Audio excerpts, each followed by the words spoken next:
እግዚአብሔር አምላካችን የመጻሕፍትን ምስጢር ገልጦ የሚዘራውን ቃል እግዚአብሔር በልቦናችን ሰሌዳ ላይ ያትምልን። አሜን በሉልኝ። በመንገድህ ይጠብቁ ዘንድ መላእክቱን ስላንተ ያዛቸዋል። የዳዊት መዝሙር 90 ቁጥር 11። ዛሬ እንደ እግዚአብሔር አምላክ ቅዱስ ፈቃድ በሚኖረን አጭር ጊዜ የምንማማርበት የትምህርታችን ርዕስ ይሆናል። የዳዊት መዝሙር 90 በቅንፍ 91 ቁጥር 11 እንዲህ ይላል። በመንገድ ሁሉ ይጠብቅህ ዘንድ መላእክቱን ስላንተ ያዛቸዋል። እግርህም በድንጋይ እንዳትሰናከል በእጆቻቸው ያነሱሃል። በተኩላና በእባብ ላይ ትጫማለህ፣ አንበሳንና ዘንዶውን ትረግጣለህ። በእኔ ተማምኗልና አስጥለዋለሁ፣ ስሜንም አውቋልና እጋርደዋለሁ፣ አከብረውም አለው። ረጅምንም ዕድሜ አጠግበዋለሁ፣ ማዳኔንም አሳየዋለሁ ይላል። ስለ ቃሉ የቃሉ ባለቤት እግዚአብሔር አባታችን አሁንም ስሙ በድጋሚ ለዘላለም የተመሰገነ ይሁን፣ አሜን። እንግዲህ መላእክት እኛን የሚረዱን፣ የሚጠብቁን፣ የሚያጸኑን፣ የሚያጽናኑን፣ ከክፉ ነገር የሚያድኑን፣ የሚያማልዱን፣ ደግሞም እግዚአብሔር አምላካችን ስጋችንን ከነፍሳችን በሚለይበት ጊዜ ነፍሳችን ወደ ላይ የምትወጣው ወደ ታችም የምትወርደው በመላእክት እቅፍ ነው። መላእክት እንዲጠብቁን፣ እንዲያማልዱን፣ እንዲረዱን፣ እንዲታደጉን እግዚአብሔር ሰጥቶናል። ይሄ መጽሐፍ ቅዱሳዊ አስተምህሮት ደግሞ የማይጣፍጣቸው ብዙዎች አሉ። መላእክት ይጠብቁናል ስንል፣ ይታደጉናል ስንል የማይዋጥላቸው እያንዳንዱን እግዚአብሔር እንደረዳን መጠን መጽሐፍ ቅዱሳዊ ጥቅስ እየጠቀስን እናያለን። እንደ አጠቃላይ ዕውቀት ግን ከስማቸው እንነሳለን። መላእክት ማለት ምን ማለት ነው? ወይም መልአክ ማለት ምን ማለት ነው? መልአክ ለአንድ ነው፣ መላእክት ደግሞ ለብዙ ነው። መልአክ ማለት መልእክተኛ ማለት ነው። መላእክት ማለት መልእክተኞች ማለት ነው። ከእግዚአብሔር ወደ ሰው፣ ከሰው ከኔ ጋር ናችሁ? እንደምንም ስጠይቃችሁ የምታውቁትን መልሱልኝ። ስመርቃችሁ እንደምንም አሜን በሉ። ግልጽ ነው? እሺ። መላእክት ማለት መልእክተኞች ማለት ነው። ከእግዚአብሔር ወደ ሰው ይላካሉ፣ ከሰው ደግሞ ወደ እግዚአብሔር። መናፍቃን ተጠራጣሪዎች አንዱን ይቀበላሉ፣ አንዱን አይቀበሉም። ከእግዚአብሔር ወደ ሰው የሚለውን ይቀበላሉ፣ ከሰው ግን ወደ እግዚአብሔር መልእክት ይዘው አይሄዱም ይላሉ። እናየዋለን። ሌላው መልአክ ማለት አለቃም ማለት ነው። ምን ማለት ነው? አለቃ ማለት ነው። ቅዱስ ዮሐንስ በተለይ በራእዩ ሲጽፍ ራእይ ምዕራፍ 2 ቁጥር 1 ቁጥር 8 ቁጥር 12 ቁጥር 18 ራእይ 3 ምዕራፍ 1 ምዕራፍ 7 ወዘተ ምን እያለ ይጽፋል? በኤፌሶን ወዳለው ወደ ቤተ ክርስቲያን መልአክ እንዲህ ብለህ ጻፍ። በጴርጋሞንም ወዳለው ወደ ቤተ ክርስቲያን መልአክ እንዲህ ብለህ ጻፍ። በሰምርኔስም ወዳለው ወደ ቤተ ክርስቲያን መልአክ እንዲህ ብለህ ጻፍ። በሰርዴስም ወዳለው በፊልድልፊያም ወዳለው ወደ ቤተ ክርስቲያን መልአክ እንዲህ ብለህ ጻፍ አለኝ ይላል። ምን ማለቱ ነው? ወደ ቤተ ክርስቲያን መልአክ ሲል ወደ ቤተ ክርስቲያኒቱ አለቃ ማለቱ ነው። እየሰማችሁኝ ነው? እግዚአብሔር ይስማችሁ። አሜን። እንደዚህ ነው እንግዲህ የመማር ማስተማሩ ሂደት ውጤታማ እንዲሆን ስጠይቃችሁ፣ ስትመልሱ፣ ስመርቃችሁ አሜን ስትሉ ጥሩ ይሆናል። ይሄ የመፍዘዙ የድንዛዜው መንፈስ ከኛ ይርቃል ማለት ነው። ግልጽ ነው? እግዚአብሔር አብዝቶ የመጻሕፍትን ምስጢር ይግለጽልን። አሜን። ጥሩ። መላእክት መንፈስ ናቸው። ወደ ተፈጥሯቸው ልንመጣ። መላእክት ምንድናቸው? ነቢየ እግዚአብሔር ቅዱስ ዳዊት መላእክቱን መናፍስት አገልጋዮቹን የእሳት ነበልባል የሚያደርግ ይላል። መላእክቱን መናፍስት ወይም መንፈስ። ዳዊት መዝሙር 103 በቅንፍ 104 ቁጥር 4 ላይ መላእክቱን መንፈስ የሚያደርግ አገልጋዮቹንም የእሳት ነበልባል ይላል። አዎ መላእክት መንፈስ ናቸው። መላእክት ተፈጥሯቸው አንዳንድ ሰዎች ከእሳትና ከነፋስ ነው የተፈጠሩት ሲሉ ሰምታችሁ ከሆነ ስህተት ነው። ሰምታችሁኛል? እኛ ሰዎች ከአራቱ ባህሪያተ ሥጋ ከሦስቱ ባህሪያተ ነፍስ ተፈጥረናል። ዘፍጥረት 1 ቁጥር 26 ላይ ሰውን በመልካችን እንደ ምሳሌያችን እንፍጠር አለ። ዘፍጥረት 2 ቁጥር 7 ላይ ሰውን ከምድር አፈር አበጀው በአፍንጫውም የሕይወትን እስትንፋስ እፍ አለበት፣ ሰውም ሕያው ነፍስ ያለበት ፍጡር ሆነ ይላል። መላእክት ልክ እኛ ከአፈር እንደተፈጠር ነው እግዚአብሔር እሳት ቆንጥሮ ነፋስ መዝኖ ሁለቱን አዋሂዶ አልፈጠራቸውም። ምናልባት ተፈጥሯቸውን እንደ እሳት ብርሃናውያን ለአገልግሎት እንደ ነፋስ ፈጣን ናቸው ለማለት ከሆነ ያስኬዳል። ይኸውላችሁ እግዚአብሔር ስነ ፍጥረታትን በሶስት መልክ ፈጥሯል። በስንት መልክ? በሶስት። አንደኛ በቃል ፈጥሯል። ይሁን ሲል ይሆናል፣ ይሁን አለ ሆነ።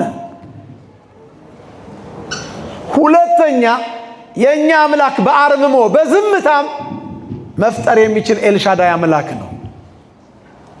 ዝም ብሎም በሐሳቡ እግዚአብሔር ካለመኖር ወደ መኖር ያመጣው አለ። መላእክት የተፈጠሩት በዚህኛው አፈጣጠር ነው፣ ካለመኖር ወደ መኖር የመጡት።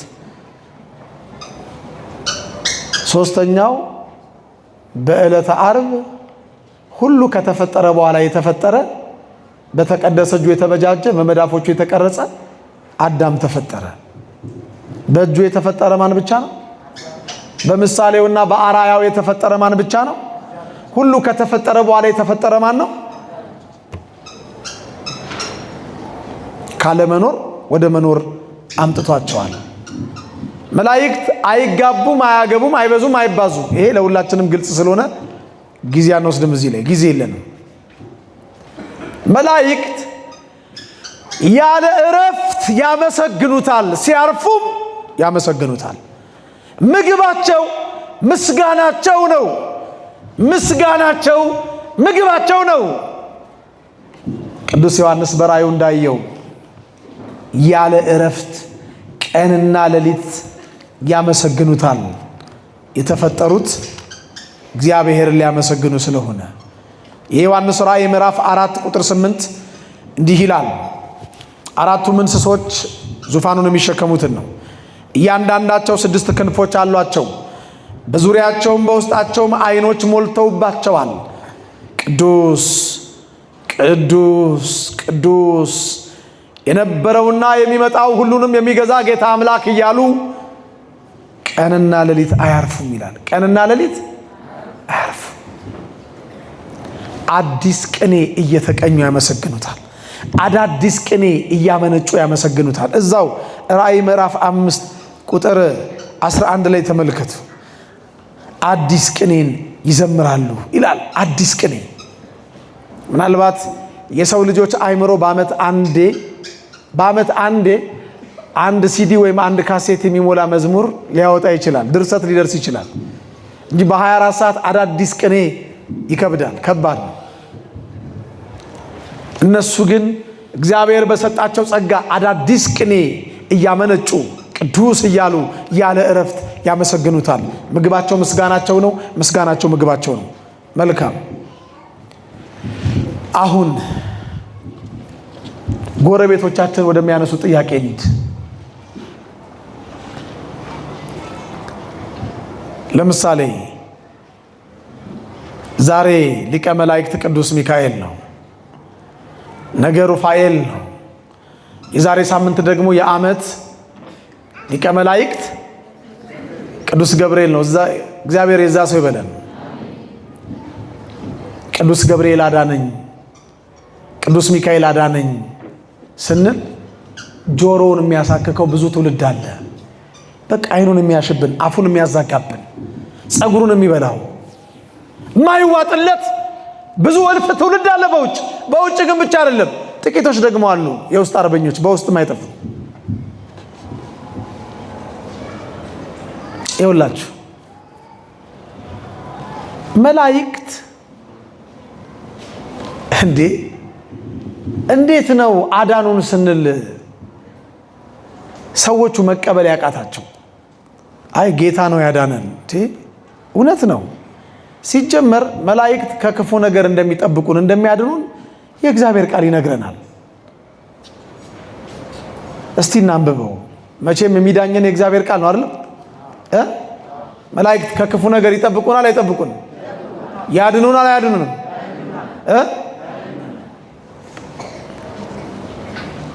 የእግዚአብሔር መልአክ በሚፈሩት ሰዎች ዙሪያ ይሰፍራል ያድናቸውማል። አሁን ያነበብኩላችሁ ቃል የዳዊት መዝሙር 33 በቅንፍ 34 ቁጥር 7 ላይ የተጻፈ የእግዚአብሔር ቃል የእግዚአብሔር መልአክ በሚፈሩት ሰዎች ዙሪያ ይሰፍራል ያድናቸውማል ያድነንማል። እግዚአብሔርም ቸር እንደሆነ ቅመሱ እዩም፣ በእርሱ የሚታመን ሰው ምስጉን ነው፣ የሚፈሩት አንዳች አያጡምና ቅዱሳን ሁሉ እግዚአብሔርን ፍሩት እያለ ይቀጥላል ዳዊት። በጣም የሚገርማችሁ እኛ ያድኑናል ሳንል በፊት እግዚአብሔር አድኗቸው ብሎ እኮ ልኮልናል። እንግዲህ ይሞግቱት ከቻሉ።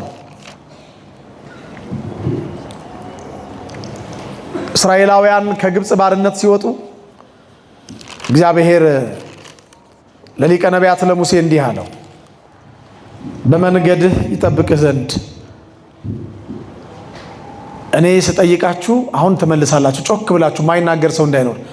በመንገድህ ይጠብቅህ ዘንድ ነው ያለው። በመንገድህ ምን ይል ዘንድ? ይጠብቅህ ዘንድ፣ ወዳዘጋጀሁትም ስፍራ ያገባ ዘንድ፣ ወዳዘጋጀሁትም ስፍራ ያገባ ዘንድ እነሆኔ መልአክን በፊትህ እሰዳለሁ። እነሆኔ ማንን በፊትህ እሰዳለሁ? መልአክን። በፊቱ ተጠንቀቁ፣ ቃሉንም አድምጡ፣ ስሜም በርሱ ስለሆነ ኃጢአት ብትሰሩ ይቅር አይልምና አታስመርሩት። ኃጢአት ብትሰሩ ምን አይልምና? ይቅር አይልምና ምን አትበሉት። አሁን አባ ገሌ ወይም አቡነ ገሌ የጻፉት ቃል አይደለም የተነበበላችሁ፣ የእግዚአብሔር ቃል።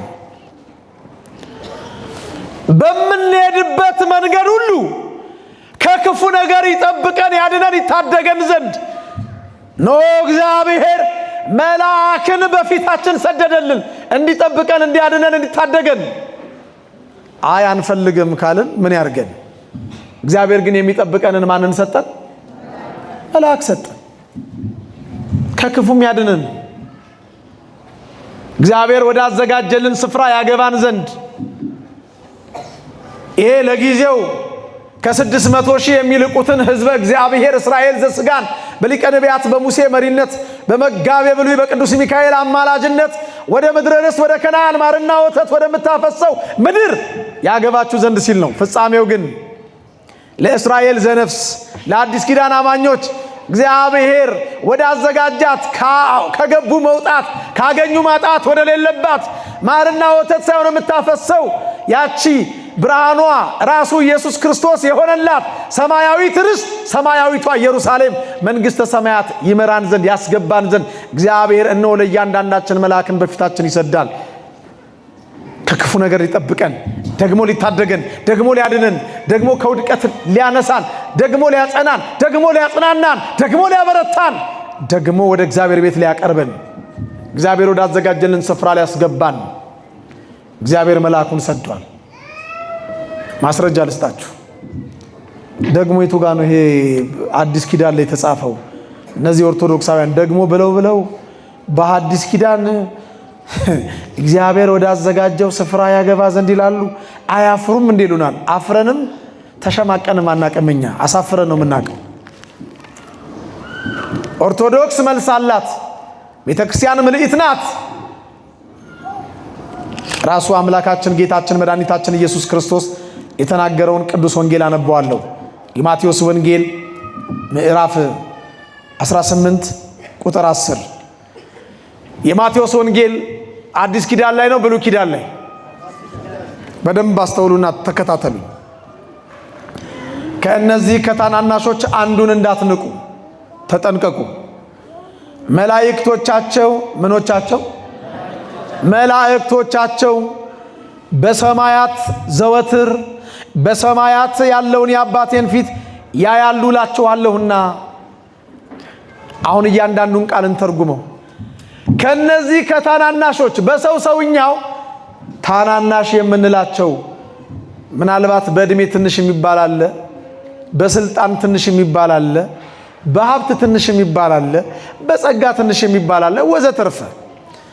ነገር ግን በእግዚአብሔር ፊት ሁላችንም ምንም እንኳን እኩል ብንሆን በሰው ሰውኛው ግን አንዳንዴ ትናንሾች ብለን የምንነቃቸው ሰዎች አለን። እንዳትንቋቸው ተጠንቀቁ። ዘወትር መላእክቶቻቸው የአባቴን ፊት በሰማያት ያያሉ። ምን ማለት ነው? እንደዚህ ግትር ብለው ያያሉ ማለት ነው። የእግዚአብሔርንስ ፊት የሚያያለ ምንድነው የሚለው? ትንቢተ ኢሳይያስ ላይ ስናነብ በሁለቱ ክንፋቸው እየበረሩ ሁለቱ ክንፋቸውን ፊታቸውን ሸፍነውበት በሁለቱ ክንፋቸው እግራቸውን ሸፍነው አንዱም ለአንዱ ቅዱስ ቅዱስ ቅዱስ የሰራዊት ጌታ እግዚአብሔር ምድር ሁሉ ከክብሩ የተነሳ ተመልታለች ይላሉ። እግዚአብሔርን ፊት አይቶ የሚድን ማንም የለም ራሱን ብሏል። ለሊቀ ነቢያት ለሙሴም ተናግሯል። እስቲ ላንብበው። ትንቢተ ኢሳይያስ ምዕራፍ 6 ቁጥር 2 ጀምሮ ሱራፌልም ከእርሱ በላይ ቆመው ነበር። ለእያንዳንዱም 6 ክንፍ ነበረው። በሁለቱ ክንፍ ፊቱን ይሸፍን ነበረ። በሁለቱ ክንፍ ምኑን ይሸፍናል? ፊቱን ይሸፍናል። ከእግዚአብሔር የሚወጣውን እሳተ መለኮት ማንም ስለማይቋቋም ማንም ፍጡር እሱም ረድኤቱ ጋርዶት እንጂ ክንፉ አድኖት አይደለም። አንዳንድ ጊዜ ህፃናትን ልንመታቸው ስንቃጣ እንዲህ ምን ይላሉ? እጃቸውን ይመክታሉ አይደል? አሁን የኛን ኃይል የነሱ እጅ መክቶ ያድነዋል? ነገሩ ያድነዋል። ልክ እንደዛ ማለት ነው። እግዚአብሔርን እሳተ መለኮት የሱራፌል 2 ክንፍ ፊታቸውን መሸፈን አያድነውም። ግን አይችሉም፣ አይቋቋሙም። ፊታቸውን በሁለቱ ክንፍ ይበሩ ነበረ። በሁለቱም ክንፍ እግራቸውን ይሸፍኑ ነበረ። ቃሉ ነው የሚለው። ፊቴን ያያሉ ማለት እያንዳንዳችን የሚጠብቁን መላእክት አሉን። ስለ እያንዳንዳችን የእግዚአብሔርን ፊት ያያሉ፣ ይለምናሉ፣ ይጸልያሉ፣ ስለ ነፍሳችን ይጸልያሉ። ደግሞ በምድራዊ ህይወታችን ይጠብቁናል። ፈጥሮ ያለ ጠባቂ ያልተወን የአባቶቻችን የቅዱሳን የኛም አምላክ እግዚአብሔር ክብር ምስጋና ይግባው። ዓለም ቪቪአይፒ ብላ ቬሪ ቬሪ ኢምፖርታንት ፐርሰን ብላ ባለስልጣኖቹን ታስጠብቃለች። ሚኒስትሮቹ፣ ጠቅላይ ሚኒስትሮቹ፣ ፕሬዝዳንቶቹን፣ ጄኔራሎቹን፣ ሹማምንቶቹን፣ መኳንንቶቹን፣ በጅሮንዶቹን፣ ባለጠጎቹን፣ አርቲስቶቹን፣ ታዋቂ ሰዎቹን ታስጠብቃለች። እዚህ ወገባቸው ላይ ሽጉጥ ያደረጉ ባለጸጎች ቀጥረው ይጠበቃሉ። መንግስትም ቪአይፒ የሚላቸውን ያስጠብቃል። ይኸውላችሁ እግዚአብሔር አምላካችን ግን ከገንዳ ላይ ትርፍራፊ ምግብ እያነሳ የሚበላውን የጎዳና ተዳዳሪም ያስጠብቃል። ፈጣሪው ነውና። ደሃ ወይ ደግሞ ያው በሬዲዮና በቴሌቪዥን ደግሞ አንድ አሁን በቅርብ ይወጣልን ስም አለ አይደል? የደሃ በሏት ግዴ ለዛሬ በሏት የምንምን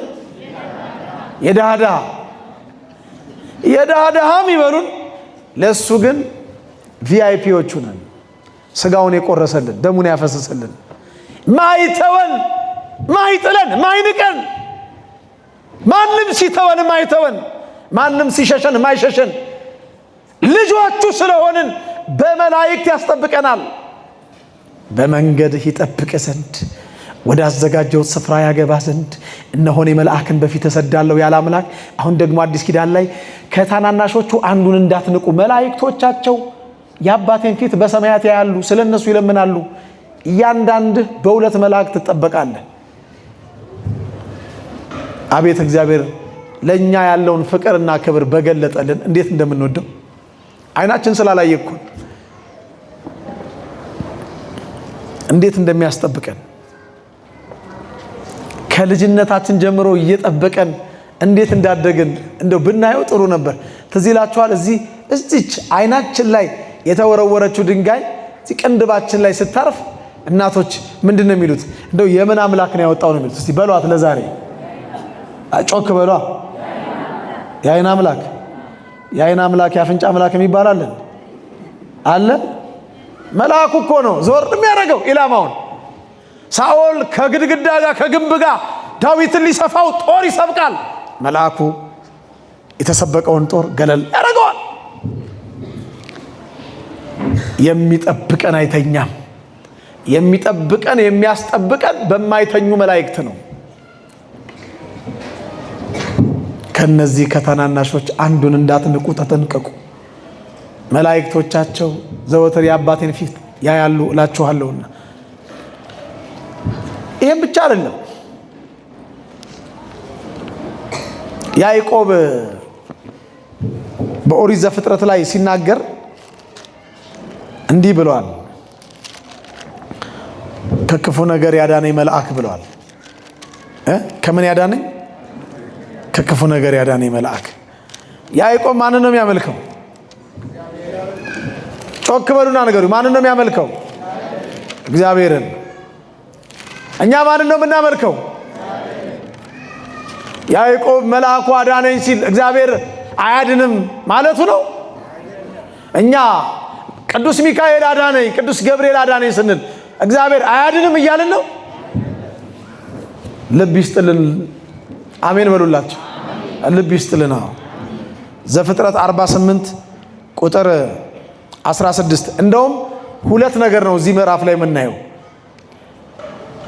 አሁን ቅዱስ ሚካኤል ይባርካችሁ ሲሉ ካህናት ወይ እነዚህ ሰዎች አሁን ይሄ ማይክ ሩቅ ቦታ ይሄዳል አይደል? አሁን ሲሰሙ መናፍቃን አሁን ምን አለበት ጌታ ይባርካችሁ ይሉ፣ ቅዱስ ገብርኤል ይባርካችሁ ሲሉ አሁን ምን አለበት ነው መድኃኔዓለም ኢየሱስ ይባርካችሁ ይሉ አይሉም እንዴ? መላእክት ይባርኩን አላባርኩን? ይሄ ሁለቱንም ነው የምናየው፣ ማዳናቸውንም መባረካቸውንም አንድ ምዕራፍ አንድ ቁጥር ላይ እናየዋለን። ዘፍጥረት 48 ቁጥር 15 ጀምሮ አነበዋለሁ። ያዕቆብም ዮሴፍን ባረከ እንዲህም አለ፣ አባቶቼ አብርሃምና ይስሐቅ በፊቱ የሄዱለት እርሱ እግዚአብሔር ከታናሽነቴ ጀምሮ እኔን የመገበኝ እግዚአብሔር ከክፉ ነገር ሁሉ ያዳነኝ መልአክ። ጮክ በሉና ነገሩኛው። ከክፉ ነገር ሁሉ ያዳነኝ መልአክ እርሱ አለ። ቀጥሎ እርሱ እነዚህን ብላቴኖች ይባርካል። እኔን ከክፉ ነገር ያዳነኝ ያ መልአክ እነዚህን ኤፍሬምና ምናሴን ይባርካል። ይባርኩናል አይባርኩን? እኔ እኮ ፓስተር እንትና እንዲጸልይልሽ እንዲባርክሽ ነይ እየተባለ ሚካኤል ይባርከናል ስንል ጆሮን የሚያሳክከው ምን አይነት አይምሮ ቢኖረው ነው? እግዚአብሔር ልባቸውን ያብራላቸው። ይባርኩናል፣ ይጠብቁናል፣ ያድኑናል።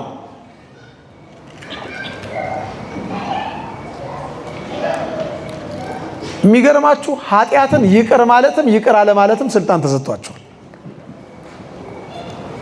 ኃጢአት ብትሰሩ ምን አይልምና ለቅድም ስናነበው ይቅር አይልምና። የሚገርማችሁ ማዳንም መግደልም ይችላሉ። ማን ሰጥቷቸዋል ስልጣን? እናንብበው እስቲ። መቼም የኢትዮጵያ ኦርቶዶክሳዊ ተዋሕዶ ቤተክርስቲያን መጽሐፍ ቅዱሳዊ ማትመስላቸው ብዙዎች አሉ። ከበለዓም አህያ ያነሱ። ሰው እንዴት ከአህያ ያንሳል? ኦሪት ዘኍልቍ ምዕራፍ 22 ቁጥር 31 ላይ አንድ ሀብተ መርገም የተሰጠው በለዓም የሚባል እስራኤልን ሊረግም በአህያ ይሄዳል። እግዚአብሔር መልአክ በመንገድ ላይ ቆሞ የተመዘዘ ሰይፍ ይዞ ጠበቀው። ከዛ እንዴት እንዳደረገው እስቲ ከማየታችን በፊት እስቲ 1-2 ቁጥር ከፍ እንበል። ኦሪት ዘኍልቍ ምዕራፍ 22 ቁጥር 28 27 ጀምሮ ላንብብላችሁ። መጀመሪያ ከበለዓም በፊት ያየችው አህያይቱ ናት። አህያይቱ አየችውና መልአኩን ሰገደች፣ አልሄዳለች። ከግንብ ጋር ነብዩን አጣበቀች፣ ደበደባት። ያኔ እግዚአብሔር የአህያይቱን አንደበት ከፈተ። ቀና ብላ አህያዋ እንዴ ላንብበው እስቲ። መቼም ይሄውን ገድለ ቅዱሳን ላይ ቢጻፍ መናፍቃን ያምናሉ ወይ ኦርቶዶክሳውያን? እንደው ብለው ጭራሽ አህያ በሰው አንደበት ተናገረች ነበር የሚሉት። መጽሐፉ ግን ይላል አህያይቱም እንዲህ አለችው፣ በለዓምን 3 ጊዜ መታኝ ምን አድርጊ ነው አለችው። በለዓምም አህያይቱን ስላላገጥሽብኝ ነው አላት። ይመልስላታል ደግሞ እኮ አሁን አህያ ሲያናግራችሁ መደንገጥ ነው ያለባችሁ መመለስ ነው ያለባችሁ? ኧረ ጉድ ፈላ ንገሩኝ እንጂ መደንገጥ ነው አይደል እንዴ ያለብን? አህያ ዓለም ከተፈጠረ ዘመን ከተቆጠረ ጀምሮ ያወራቸው 1 ቀን ነው እንዴ አይደል እንዴ የሚያስደነግጥ? ኧረ ጉድ ፈላ በስመ አብ ምንድነው የሰማሁት ነው አይደል የሚባለው? አይደል እንዴ አይምሮ ያለው ሰው እንደዚህ ነው የሚለው። በለዓም ግን ጭራሽ ይመልስላታል፣ ስላላገጥሽብኝ ነው ይላታል። ነው እንዴ ያየሁትን አይቼ ነው ብላ አልሄድ አለችው። መልአኩ የተመዘዘ ሰይፍ ይዞ ከፊቱ ቆመ። ያኔ በግንባሩ ተደፍቶ ሰገደለት። አህያን 3 ጊዜ ለምን መታ አለው። አህያህን ስትመታ አህያ ከፊቴ ፈቀቅ ባትል ኖሮ አንተን በገደልኩ እርሷን ባዳንኳት ነበር። አንተን ምን ባደረኩ እሷንስ? መላእክት የማዳን የመግደል ስልጣን አላቸው የላቸው? አረ ከዚህ በላይ ስልጣን አላቸው ነው የሚለው የዮሐንስ ራእይ ምዕራፍ 18 ቁጥር 1 ላይ እስቲ ላንብብላችሁ። ከዚህ በኋላ ታላቅ ስልጣን ያለው ሌላ መልአክ ሲወርድ ከሰማይ አየሁ። ከዚህ በኋላ ታላቅ ስልጣን ያለው ሌላ መልአክ ከሰማይ ምን ሲላየው ሲወርድ አየሁ። በጣም የሚገርማችሁ አሁን እኛ ለቅዱስ ሚካኤል ክብር እንደው ግፋቢል የምናበራው ምንድነው? ንገሩ ጮክ ብላችሁ። ጧፍ አይደል? እንደው ጧፍ ከሌለስ ሻማ አይደለም? ሌላ የምናበራው ነገር አለን? ይኸውላችሁ በመድኃኔዓለም ስም አሁን ጆሮአችሁን ክትት ሐሳበ ሊናችሁን እንደው በጣም ሰብስባችሁ ስሙኝ እሺ። እኛ ለመላእክት ከሰጠነው ክብር ይልቅ እግዚአብሔር ለመላእክት የሰጠው ክብር ይበልጣል። ይኸው እዚህ ራእይ ዮሐንስ 18 ቁጥር 1 ከሰማይ ታላቅ ስልጣን ያለው መልአክ ሲወርድ አየሁ፣ ከክብሩም የተነሳ ምድር በራች ይላል። ከክብሩ የተነሳ አልሰማዋችሁ? ምን በራች? እህቶች አላችሁ የላችሁ? ንገሩኛ። ምን በራች? ወንድሞች ያላችሁ እስቲ ንገሩኝ። ምን በራች? ይኸውላችሁ ምድር የሚለው ከዚህ ከአቃቂ ከርሰ ምድር ወይ ከአቃቂ መድኃኔዓለም እዛ ቃሊቲ ወይ ደግሞ መገናኛ ድረስ ወይ እዛ የካ ተራራ ላይ ድረስ ማለት አይደለም። ምድር ይገባችኋል አይደል? 7ቱን አህጉራት ከማን ክብር የተነሳ በራች? እኛ ጧፍ ነው የምናበራው፣ እግዚአብሔር ግን ምድር የሚያበራ ክብር ነው የሚሰጠው ለመልአኩ። ገብቷችኋል? ግልጽ ነው። እግዚአብሔር አብዝቶ ይግለጽላችሁ። እኛ ለመላእክት የሰጠነው ክብር ይበልጣል ወይስ እግዚአብሔር ለመልአኩ የሰጠው ክብር? ከክብሩ የተነሳ ምድርን ያበራው መልአክን ዛሬ አንዳንድ እኛን ቻሌንጅ ያደረጉ የሚመስላቸውን ጥያቄ ይጠይቁናል የዋሆቹ። እናንተ ኦርቶዶክሳውያን እሺ አቤት፣ አሁን ዛሬ ሚካኤል ትላላችሁ? አዎ እንላለን። አሁን ዛሬ የዓመቱ ገብርኤል ነው? አዎ ገብርኤል ነው። እሺ አሁን 3 ሰዓት ላይ አንዱ ቃሊቲ ገብርኤል ይጸልያል፣ አንዱ ኮተቤ ገብርኤል፣ አንዱ ግቢ ገብርኤል፣ አንዱ አዋሳ ገብርኤል፣ አንዱ ቁልቢ ገብርኤል፣ አንዱ አስኮ ገብርኤል ወዘተርፈ። ገብርኤል የየትኛውን ሰው ጸሎት ነው የሚሰማው ይሉናል። የየትኛው አይ በሁሉም ቦታማ የሚገኘው እግዚአብሔር ነው ይሉናል። እውነት ነው። መላእክት በሁሉም ቦታ አይገኙም። አዎ ልክ ናቸው። የመልአኩ ክብር ምድርን ካበራ አንዱ መልአክ ይቺ ምድር እኮ ለሱ እኛ የምንጫወትባትን የኳስ ያህል በጣም ትንሽ ናት። እየሰማችሁ ነው? እንኳን ለመላእክት ለኛ ለሰው ልጆች እንኳን በአውሮፕላን ስትሄዱ እንዴት ነው ከላይ ሆኖ ወደ ታች ሲታይ ሁሉ ነገር ትንሽ አይደለም? እንኳን ከአውሮፕላን ላይ ከትላልቅ ረጃጅም ፎቅ ላይ እንኳን ሆነን መኪኖቹን ስናያቸው የጉንዳን ያህል ያንሱብናል። ልክ ነኝ? እየዘባረኩ እንዴ? የመላእክትን ክብር ስለማያውቁ እንዴት እዛም እዚህም ያለውን ጸሎት ይሰማሉ? እንኳን ቅዱሳን መላእክት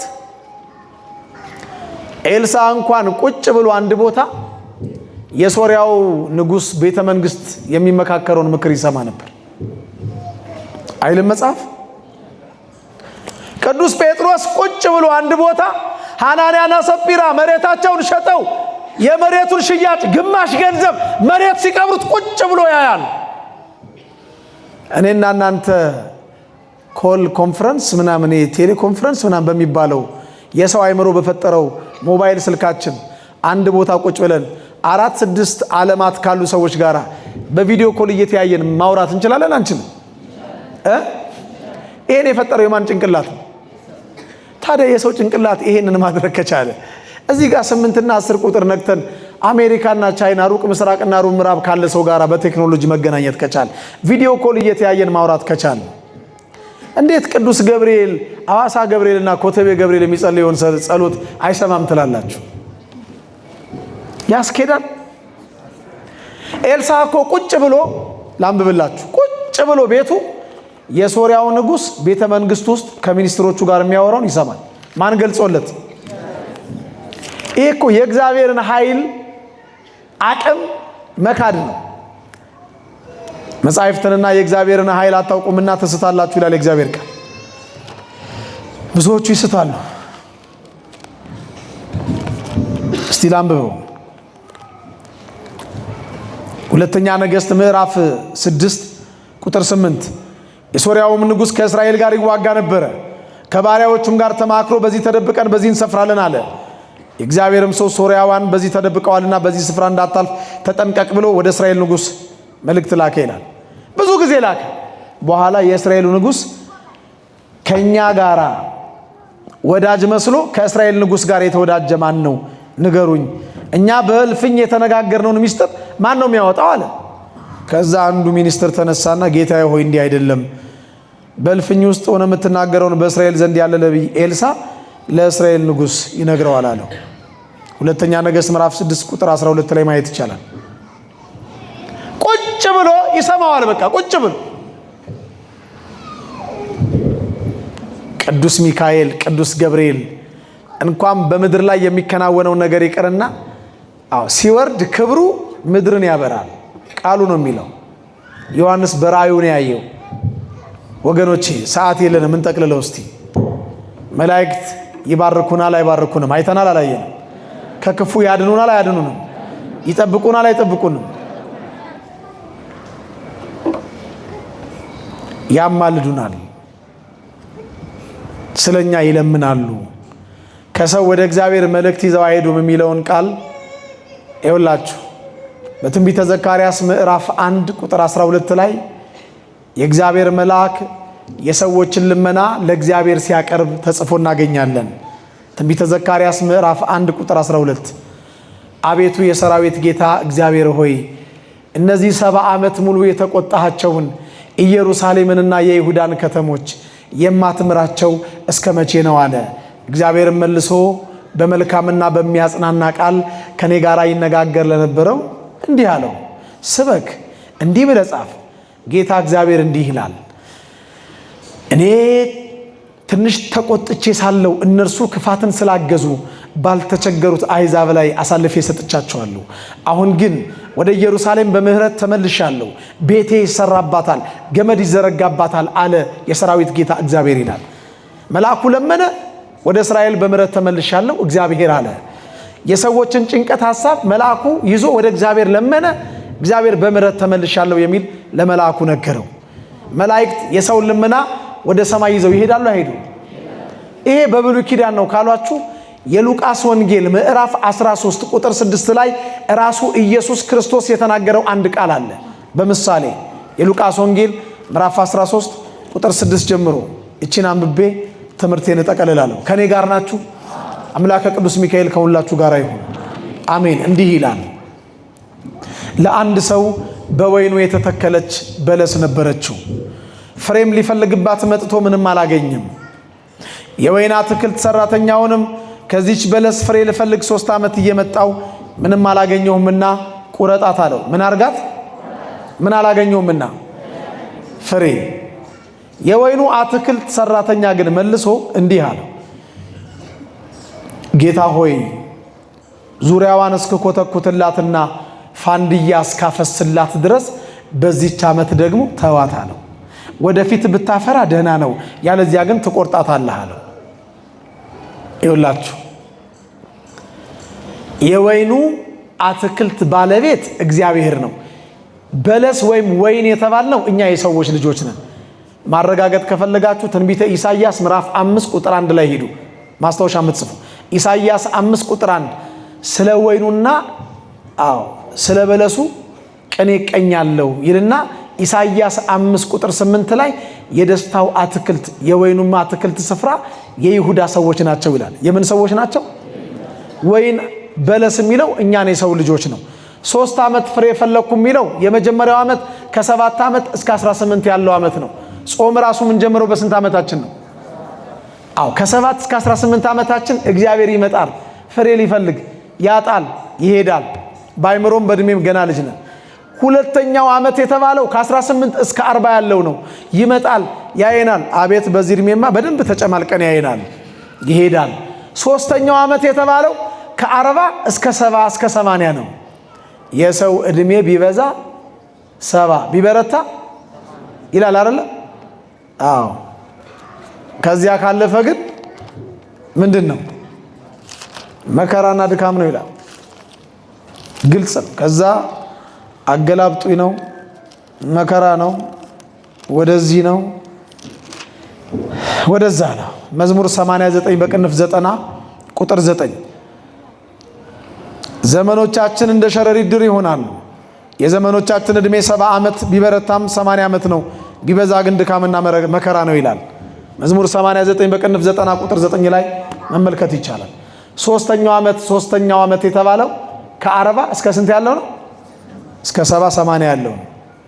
በዚህ እድሜ ሁለት ጠጉር አብቅለን ልጣችን ተልሶ ጉድጓዳችን ተምሶ መቃብር ልንገባ ጉልበት ደክሞ አይን ፈዞ ወገብ ጎብጦ የዘረኝነት ስብከትም ይሰብኳሉ። በዚህ እድሜ ባልና ሚስት የሚያፋቱ አሉ። ከንትን ብሔረሰብ ባል ያገባሽ ፍቺ፣ ከንትን ብሔረሰብ ሚስት ያገባ ፍታ እያሉ የሚያወሩ በዚህ እድሜያቸው ባለጌ ወንበር ላይ ቁጭ ብለው ባለጌ ብርጭቆ ጨብጠው ባለጌ ስካር እየሰከሩ ባለጌ ጋለሞታ አቅፈው የሚተኙ አሉ። በዚህ እድሜ በቃ 3 ዓመት መጣው ፍሬ የላትም። ፍሬ ገብቷቸዋል አይደል? ገላትያ 5 ቁጥር 22 ላይ ተዘረዘረው የመንፈስ ቅዱስ ፍሬ አጣብን። ገዛስ ምን አርጋት? ቁረጣት። ቁረጣትን እናንተ ተርጉሙት። ምንድነው ቁረጣት? ስጋውን ከነፍሱ ለይ እኮ ነው በቃ። ከዛ የወይኑ ሰራተኛ የወይኑ አትክልት ሰራተኛ ቀድምም ብያቸዋለሁ። እያንዳንዳችን የሚጠብቁን ምን አሉ? መልአክ አሉ። እያንዳንዳችን የአምላካችንን ፊት እያዩ የሚለምኑ ማን አሉ? የወይን አትክልት ሰራተኛ የተባለው መላእክት ነው። መልአኩ ግን ምን ይላል? ጌታ ሆይ በዚች ዓመት ደግሞ ተዋት። እየሰማችሁኝ ነው? እየሰማችሁኝ አይደለም እኮ ንገሩኛ። በዚች ዓመት ደግሞ ተዋት። ዙሪያዋን ምን እስካደርግላት? ፋንድያ እስካፈስላት። ልትደርቅ ያለች አትክልት ፋንድያ ብታፈሱላት፣ ብትኮተኩቷት፣ ውሃ ብታጠጧት መልሳ ምን ትላለች? ፋንድያው ቃል እግዚአብሔር ነው። የለመለሙትን ሰዎች ልብ፣ የደረቁትን ሰዎች ልብ የሚያለመልም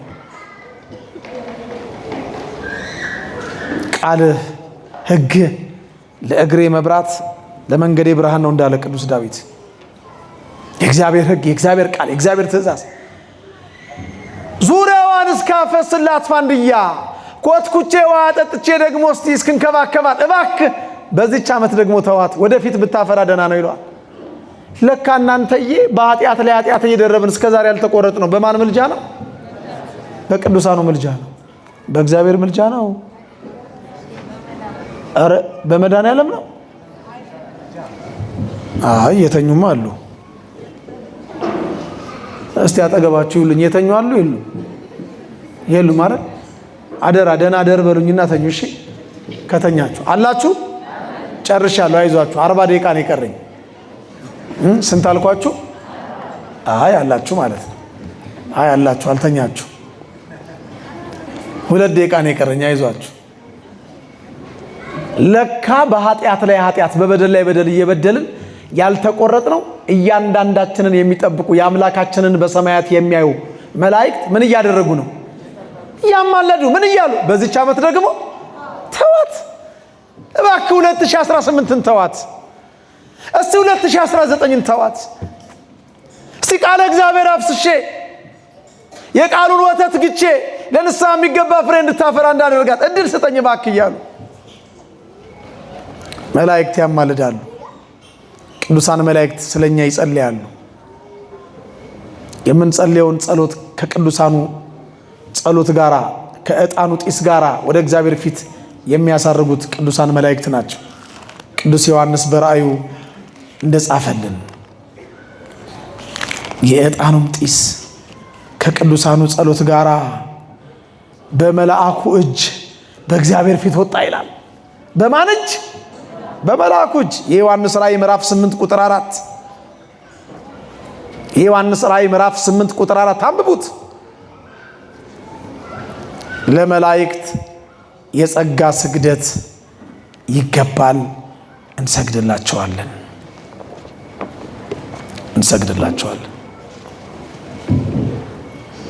እቺን እንያት እንዴ 1-2 ደቂቃ እንያት አይደል? ከፈቀዳችሁልኝማ 3 ደቂቃ ላርጋትና እንግዲህ አባታችን ይቅር ይበሉኝ። ለዛሬ 3 ደቂቃ ነው፣ መሰረታዊ ትምህርት ስለሆነች። አሁን ዛሬ የመጣሁት እዚህ ደብር በ4 ወር ነው። ነሐሴ 13 ነው የመጣሁት። ከዚህ በኋላ በ4 ወር ልመጣ ስለምችል አስተምሪያችሁ ልሂድ። ይኸውላችሁ ለመላእክት ፀሐይን በገባዖን ጨረቃን በኤሎን ሸለቆ የዘጋው እንደው ቆሚ እንዳትነቃነቂ ብሎ የገዘተው ታላቁ ነብይ ኢያሱ ሰግዷል። ጻድቅ ነፍሱን አስጨንቆ በሰዶምና በገሞራ ይኖር የነበረው ሎጥ ሰግዷል። ዘፍጥረት 19 ቁጥር 1፣ መጽሐፈ ኢያሱ ምዕራፍ 5 ቁጥር 15። እስቲ ማኑሄና ሚስቱ መጽሐፈ መሳፍንት ምዕራፍ 13 ቁጥር 20 ላይ የሶምሶን አባትና እናት ሰግደዋል። አሁን እንደዚህ ስንል አይ ይሄ በብሉይ ኪዳን ነው ይሉናል። በጣም ደስ የሚለው ነገር እነሱ በናፍቃኑ ከብሉይ ኪዳን ጠቅሰው ሲናገሩ ትክክል ናቸው። ይሄው ከኔ በቀር ሌሎች አማልክት አይሆኑል፣ በላይ በሰማይ ካለው በታችም ካለው እኮ ለተቀረጸ ምስል አትስገድ ይላል። አዎ ይላል። የት ነው ይሄ ያለው? ብሉይ ኪዳን ነው አዲስ ኪዳን ላይ ነው? ዘጸአት ምዕራፍ 20 ላይ እኮ ነው ያለው። ልክ ነው። ለጣዖት አንሰግድም፣ ቅዱሳን ስዕላት ማለቱ አይደለም። እነሱ ግን አጣመው ከብሉይ ኪዳን ጠቅሰው ለማሳመን ይሞክራል። እኛ ስንጠቅስ ግን አይ ይሄ ብሉይ ኪዳን ነው ተሽሯል። እሺ አዲስ ኪዳን ላይ ቅዱስ ዮሐንስ ወንጌል የጻፈ ራእይ ያየ መልእክት የጻፈ ጌታ ይወደው የነበረው ደቀ መዝሙሩ ሁሉ በመስቀሉ ጊዜ ሲሸሹ ያልሸሸ የቁርጥ ቀን ወዳጅ ድንግል ማርያም ወላዲት አምላክን በእግረ መስቀሉ ስር ጌታ የሸለመው እናት እናት ብሎ እናት እንድትሆነው የሰጠው እናቱ ድንግል ማርያምን 15 ዓመት ወደ ቤቱ ወስዶ ያኖረ ታላቁ ሐዋርያ በፍጥሞ ደሴት ሞትን ያላየ የተሰወረ ያ ታላቅ የእግዚአብሔር ሰው ለቅዱሱ መልአክ ከአንዴም 2 ጊዜ ሰግዷል። ስንቴ ሰግዷል? የዮሐንስ ራእይ ምዕራፍ 19 ቁጥር 9፣ የዮሐንስ ራእይ ምዕራፍ 22 ቁጥር 9 2 ሰግዷል። አዲስ ኪዳን ላይ እዚህ ጋር መናፍቃኑ ምን ይላሉ? እንዳታደርገው ተጠንቀቅ፣ ካንተ ጋራ ከወንድሞች ጋራ አብሬ ባሪያ ነኝ ይላል። ጥሩ፣ ስለዚህ እንዳትሰግድልኝ ብሎታል ይላሉ። እንደሱ ግን አይደለም ትርጉሙ። መጀመሪያ ዮሐንስ ለመላእክት ስግደት የማይገባ ቢሆን ኖሮ ይሰግድ ነበር? ተስማምተን ነው ትምህርት የጀመርነው። ስጠይቅ መልሱልኝ፣ አለበለዚያ 10 ብር እቀጣችኋለሁ አላችሁ አይደለ? አዎ፣ እግዚአብሔር ያኖርልኝ። እየሰማችሁ ነው ሴቶች? እግዚአብሔር ይስማችሁ። አሜን። ጨርሻለሁ፣ አይዟችሁ። ዮሐንስ ሲጀመር ለመላእክት ስግደት የማይገባ ቢሆን ኖሮ ይሰግድ ነበር? አይ ተሳስቶ ነው የሰገደው ይሉናል። ኧረ እባካችሁ እንዴ! ዮሐንስ ይሳሳታል? ዮሐንስ ተሳሳተ እኮ ማለት ወንጌል ያጻፈው መልእክት ያጻፈው በፍጥሞ ደሴት ወደፊት ሊሆን ያለውን ነገር በእምነት መነጽር እያሳየው ራእይ ያሳየው እግዚአብሔር መንፈስ ቅዱስ ተሳሳተ ማለት ነው? ኧረ አይሳሳትም። እሺ መቼም ሰው አይደል እንመንላችሁ። እሺ ተሳስቶ ዮሐንስ አንዴ ቢሳሳት ሁለቴ ይሳሳታል? ዮሐንስ የ3 ዓመት ሕፃን ልጅ ነው ስህተት የሚደጋግመው? ንገሩኝ፣ ነው እንዴ? የዮሐንስ ራእይ ምዕራፍ 19 ቁጥር 9 ላይ ስግደት እንደሚገባው አውቆ ሲሰግድ እንዳታደርግ አለው። እነሱ እንደሚሉት ገሰጸው ካሉ እሺ ገሰጸው አይደለ? ራእይ ዮሐንስ ምዕራፍ 22 ላይ ድጋሚ ይሰግዳል እንዴ? አይምሯቸው ጤነኛ ስላልሆነ እግዚአብሔር ጤነኛ አይምሮ ይስጣቸው። መልአኩና ቅዱስ ዮሐንስ ተግባብተዋል። እኛ ነን ያልተግባባ ነው። የዮሐንስ ክብር ከመልአኩ ክብር ተስተካክሏል። ቁጥሩ ከመላእክት ቁጥር ገብቶ ተቆጥሯል። ከሕገ ሰብ ሕገ መላእክት ይሻለኛል ብሎ ከሴት ርቆ ንጽሕ ጠብቆ የሚኖር ባህታዊ ነው ቅዱስ ዮሐንስ። መጽሐፍ ቅዱሱ የሚለው ጌታ ይወደው የነበረው ደቀ መዝሙር ነው። በመልክ ሁሉ የሚመስለው እሱ ነው። ቀደም እንደነገርኳችሁ ሐዋርያት ሁሉ ሲሸሹ ከእግረ መስቀሉ ስር የተገኘው ማን ብቻ ነው? አሁን ቅዱስ ዮሐንስ ይሳሳታል? አይ መናፍቃን!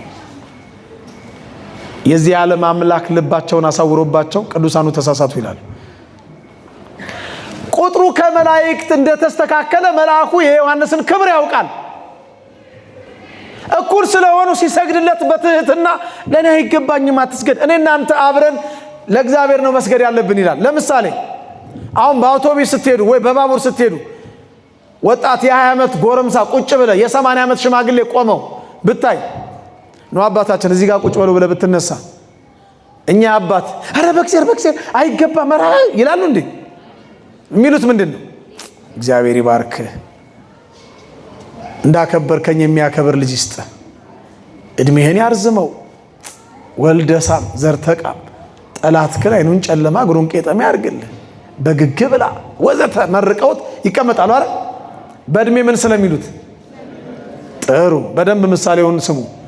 አሁን ደግሞ የ70 ዓመት ሽማግሌ ተቀምጠው የ70 ዓመት ሽማግሌ ቆመው እየሄዱ የ70 ዓመት ሽማግሌ ለ70 ዓመት ነው አባታችን እዚህ ጋር ቁጭ ይበሉ ብለው ቢነሱ እንደ ቅድሙ እግዚአብሔር ይባርኮት ተባረኩ እያሉ ቁጭ ይላሉ? እስቲ የሚሉትን ነገሩኝ። በቃ ግድ የለም ነገሩኝ። የገባችሁ ምንድነው የሚሉት? ኧረ አይገባም በእግዚአብሔር ትከሻቸውን ይዘው ምን ያደርጓቸዋል? አይደለም ግን እርስ በርሳችሁ ተከባበሩ ይላል አይልም መጽሐፍ? መነሳት ይገባል አይገባም? ይገባል። ግን በክብር በእድሜ እኩል ስለሆኑ ምን ይላሉ? ኧረ አይገባም ቁጭ በሉ። አሁንም ሌላ የ70 ዓመት ሽማግሌ ቢመጡ እኚህ ሰውዬ አይ ቀድም ኧረ ቁጭ በሉ ምናምን ብለውኛል፣ ምን ቁጭ በሉ ሊሉኝ ምን አስነሳኝ ይላሉ እንዴ? ነው አባታችን ወይ ደግሞ ኖር ይላሉ አይደለም? ኖር ሲሉ ምንድነው የሚሉት? እኛ ኧረ በእግዚአብሔር ቁጭ። ገብቷችኋል? የመልአኩ ክብር ከቅዱስ ዮሐንስ ጋር ስለተስተካከለ ዮሐንስ ይሰግድለት እንዳታደርገው ተጠንቀቅ፣ ለኔ አትስገድ ሲል ዮሐንስ ደግሞ አዎ እርስ በርሳችሁ ተከባበሩ ይላል። ክብር ለሚገባው ይላል መጽሐፉን ስለሚያውቀው አሁንም ይሰግድለታል በትህትና። እግዚአብሔር ትህትናን እንደ ልብስ ያልብሰን፣ እንደ መጎናጸፊያ ያጎናጽፈን። አሜን። ይኸውላችሁ የአክብሮት ስግደት ሊቀ ነቢያት ሙሴ ዘጸአት 18 ሰግዷል። ቁጥር 7 ላይ ኦሪት ዘጸአት ምዕራፍ 18 ቁጥር 7 ላይ ለአማቱ ለዮቶር ለኢትዮጵያዊቱ ሚስቱ አባት ማለት ነው ለአማቱ ለዮቶር ሰገደ ይላል። ዳዊት ለዮናታን አንደኛ ሳሙኤል ምዕራፍ 21 ተመልከቱ ሰገደለት፣ ለሰላምታ ሰገደለት። ዛሬም እኛ አባቶቻችን መስቀል ሲያሳልሙን ምን ሰግደው ያክብሮት እንጂ ያምልኮት አይደለም። ግልጽ ነው፣ ገብቷችኋል? ለመላእክት የምንሰግደው የጸጋ እንጂ ያምልኮት አይደለም። አምላክ ብለን የምንሰግድለት ለማን ብቻ? በሱ ዙፋን ላይ ማንንም አናስቀምጥም፣ አስቀምጠንም አናቅም፣ ልናስቀምጥም አንችልም። እንደ እግዚአብሔር ያለ ኧረ ጉድ ፈላ። ኧረ ንገ እንደ እግዚአብሔር ያለ ሊኖርም አከተመ፣ ትምህርቱም አከተመ። በመንገድ ይጠብቅ ዘንድ ስላንተ ማንን ያዛል? ያዝልሃል። እግሮች በድንጋይ እንዳይሰናከሉ በተኩላውና በዘንዶ ላይ ልትጫማ እግዚአብሔር ቅዱስ ሚካኤልን ያዝልሃል። እግዚአብሔር ቅዱስ ገብርኤልን ያዝልሃል። እግዚአብሔር ቅዱስ ሩፋኤልን ያዝልሃል። እግዚአብሔር ቅዱስ ሩፋኤልን፣ ቅዱስ ራጉኤልን፣ ሰባቱ ሊቃነ መላእክትን፣ እልፍ አእላፋት ወተእልፊት አእላፋት ቅዱሳን መላእክትን ያዝልሃል። ይጠብቁሃል፣ ይጋርዱሃል፣ ያድኑሃል፣ ይታደጉሃል፣ ያጸኑሃል፣ ያጽናኑሃል፣ ያበረቱሃል። እግዚአብሔር ወዳዘጋጀልህ ስፍራ ያገቡ ዘንድ መንገዱን ያስተካክሉልሃል። እግዚአብሔር ከኦርቶዶክሳዊ ተዋሕዶ ሃይማኖት እኔንም እናንተንም አያውጣን። ከተዋሕዶ ከምንወጣ እግዚአብሔር ስጋችንን ከነፍሳችን ያውጣ። አሁን በወፍራሙ አሜን በሉልኝ። አሜን። እኔ ለኔ አሜን ብያለሁ። እሰይ ማሙሽዬ አሜን። እስካሁን ተኝቶ አሁን ነቃ። እያየሁት ነው አባቱ ክንድ ላይ አሜን ላይ ነቃ። ጥሩ ነው። ዋናው ላይ ነው ነቃው። ዋናው ላይ ነቅታል። የሰማነውን ቃል ይባርክልን። አምኖ ከመካር ይጠብቀን። ሁላችንን ለንስሐ ሞት ያብቃን። ለሥጋው ደግሞ አብቅቶ በቀኙ ከሚቆሙት ከበጎቹ ቁጥር ይቁጠረን። ወስብሐት ለእግዚአብሔር።